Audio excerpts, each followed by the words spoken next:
Assalomu alaykum hammalaringizga. Bitta zo'r variant sizlarga aytib o'tmoqchiman. Haqiqatan ham zo'r. Bir ko'ringizlar.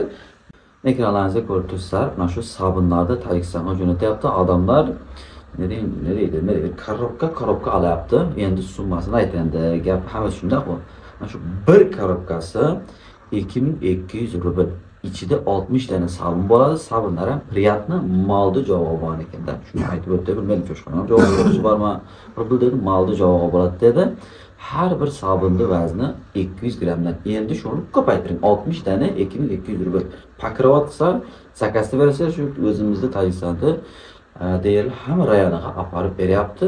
Bir optimal vaqt qilsangizlar, bunaqani chechim ancha payt jim bo'lib qoladi. Sabun istemasdan sabun постоянно kerak. Ayniqsa go'daklar bor uyga.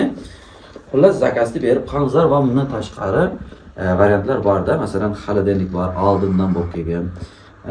Stralniy mashin, eshik deraza bo'lib qoladi ba'zida. Undan tashqari esa Moskvada juklaringiz bo'lsa, hozir buni KAMAZ jo'nayapti. Agar bugun olib bersangiz, o'sha tez keladi. Nima deydi? O'sha KAMAZ javob tushgan. Juklaringizni narxi qanday desa, bularni Moskvadagi tochkasigacha qo'yib bersangizlar, kilogrammini 80 rubldan qabul qilib oladi. Agar ko'proq bo'lsa, sal kelishuv bo'lishi mumkin. Va undan tashqari esa bular borib sizlar adresingizni olsa, unda kilogrammi sizlarga 90 rubl to'lashingizga to'g'ri keladi. Narxi menimcha qimmat bo'lsa kerak. Necha marta keldim o'sha yerga borib reklama qildim, ko'rsatib, adashmasam 4 marta kelganda o'zim reklama qildim Tayson shu yerda. Endi xudo xolasa bir kundan keyin keladi, juklar bo'ladi. Ham sizga ko'rsatamiz. Muhimi ishonchli insonlar.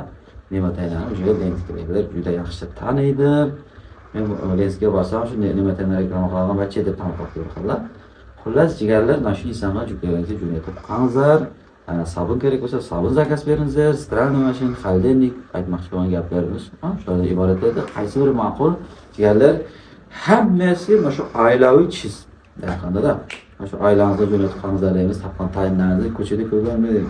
Barib chiqqan taxtani olib ham jo'natsangiz kilogrammi buncha pakovat qilsa kerak. Ko'proq bo'lsa arzonroq qiladi. Chunki e'tiborlaringiz uchun katta rahmat. Ko'rganlaringiz uchun minnatdormiz. Albatta like bosib tarqatib qo'yinglar shu YouTube.